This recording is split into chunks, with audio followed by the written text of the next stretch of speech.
Sahabat alam, isu perubahan iklim sudah sering dibicarakan orang, baik itu di kota Kendari, bahkan di seluruh dunia. Banyak hal yang jadi penyebab dan tentu banyak juga dampak yang ditimbulkan.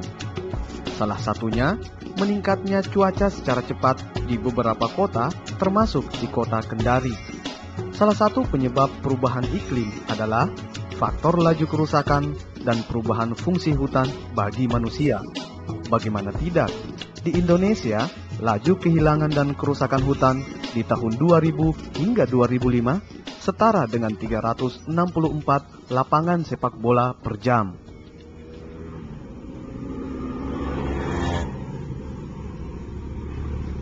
Sobat alam sadar enggak kalau cuaca sekarang ini cepat berubah-ubah? Sebentar panas, sebentar hujan. Siang panas terik sekali. Malamnya tiba-tiba turun hujan. Hati-hati, itu bisa jadi bumi lagi ada masalah. Memang bumi bukan makhluk hidup, tapi bumi bisa menimbulkan gejala aneh yang bakal menimpa makhluk hidup, termasuk kita, manusia. Kalau para ahli lingkungan mengatakan, hal itu disebabkan karena pemanasan global atau global warming. Pemanasan global atau global warming terjadi karena energi panas yang dipancarkan matahari ke bumi menciptakan cuaca dan iklim serta panas di permukaan bumi secara global. Berikut pendapat warga Kota Kendari tentang pengertian global warming dan cuaca yang terik. Kalau untuk saat sekarang ini, kayaknya kalau dibanding dengan daerah lain, Kendari kayaknya cukup segar. Artinya sebenarnya pemanasan global itu disebabkan oleh habisnya pepohonan besar. Makin panas. Kurang tahu aja. Sekarang lebih panas, tapi lebih panas lagi kalau di Raha. Masih untung di Kendari. Yang saya tahu itu cuacanya bukan berganti itu. Yang lainnya saya tidak tahu. Global peringatan terhadap apakah dalam dunia tentang pemanasan global warming, tapi saya tidak tahu artinya dan penjelasannya pun saya tidak tahu. Sebenarnya kekayaan yang terbesar berada di hutan Indonesia. Dengan luasan 109 juta hektar, Indonesia berada di urutan ketiga setelah Brasil dan Kongo sebagai pemilik hutan hujan tropis terluas di dunia. Namun banyak juga yang tidak menyadari dari luasan hutan yang tersisa. Hampir setengahnya sudah kehilangan fungsi. Hutan sangat berpotensi menyerap emisi gas rumah kaca yang dihasilkan dari berbagai kegiatan manusia. Sadar atau tidak, kerusakan hutan memberikan sumbangan terbesar dalam gejala pemanasan global, seperti kerusakan hutan yang terjadi di hutan Asera, Kabupaten Konawe Utara.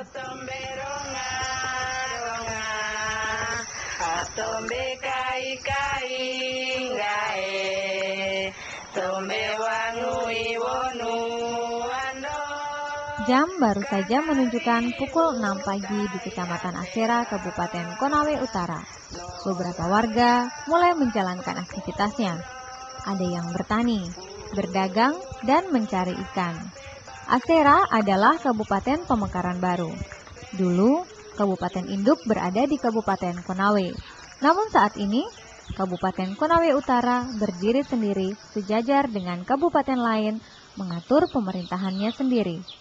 Dari kekayaan hutan yang dimiliki, membuat masyarakat lebih banyak menggantungkan hidup dari sisi pemanfaatan hutan.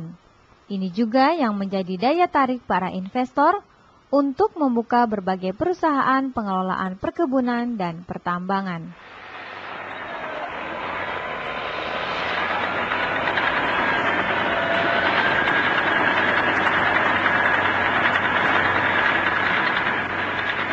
Kepala Kecamatan Asera Zulkarnain mengatakan, dalam menjalankan usahanya, pihak perusahaan memberdayakan warga setempat dengan pembayaran tunai. Cara ini diyakini efektif karena lahan yang diolah adalah lahan warga sendiri. Ini kan sistemnya ini pekerjaan ini diberikan kepada masyarakat kembali ini. Jadi ini memang ini kan ini yang memberdayakan masyarakat. Jadi masyarakat sekitar di sana ini yang digaji untuk membuka kembali lahannya mereka. Ya lahan mereka ini yang digaji ya masyarakat itu juga. Nina adalah seorang warga di Kecamatan Asera. Pekerjaan Nina adalah mencari pokea dan sang suami bekerja serabutan demi kebutuhan ekonomi sehari-hari. Adanya perusahaan pengelolaan kelapa sawit membuat Nina beralih profesi sebagai buruh kasar di perusahaan tersebut. Kalau dulu kan kita di sini penjualan cuma poke ya, jadi bagus jalan datang ke sana kita pemi. Ya kalau khusus kalau kita perempuan memang bisa toh, tapi kalau laki-laki tidak bisa kan gaji 25 cukup pak kita pergi merokok. Kalau kita kan cukup makan. Pada umumnya, proses pembukaan lahan sawit dilakukan dengan pembakaran atau land clearing. Dengan menggunakan alat berat seperti doser, hutan yang rindang disapu bersih, bahkan tidak jarang dengan menggunakan sistem bakar hutan. Cara inilah yang paling efektif. Padahal berdasarkan aturan oleh pihak kabupaten, sistem ini tidak boleh dilakukan.